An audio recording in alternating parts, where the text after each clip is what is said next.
Hello guys, আসসালামু আলাইকুম। তোমরা ভিডিওর থাম্বনেলে তো ঠিকই বুঝে গেছো ভিডিওটা কি নিয়ে হতে যাচ্ছে।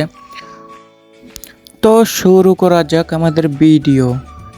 তোমরা একে একে দেখে যাও আমি কী করতেছি এবং ফুল ভিডিওটা দেখো, নাহলে বুঝবা না। তো তোমরা ওপেনে চলে যাও। ওপেনে যাওয়ার পরে তোমরা যেই গানের স্ক্রিনটা ব্যবহার করতে যাচ্ছ সেইখানে যাবা। তো শর্ট গানে এসে বললাম, শর্ট গানে আসার পরে ওই যে গান স্মিথ নামে একটা অপশন দেখতে পাচ্ছ, তারপরে এখানে ক্লিক করলাম। পরে কাস্টমাইজ নামে দেখো একটা অপশন পাবা। কাস্টমাইজে চাপ দিলে এমন একটা ইন্টারফেস শো করবে।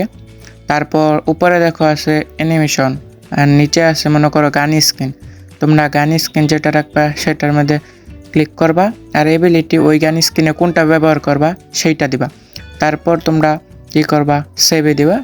ওকে, এত ইজি হয়ে গেল, বুঝছো? আর ভিডিওটা ভালো লাগলে সবাই লাইক, কমেন্ট অ্যান্ড সাবস্ক্রাইব করে যাও এবং একটা সুন্দর কমেন্ট করে যাও। তো পরবর্তীতে আবার তোমাদের সাথে দেখা হবে নতুন একটা ভিডিও নিয়ে। ততক্ষণ ভালো থেকো, সুস্থ থেকো। আল্লাহ হাফেজ।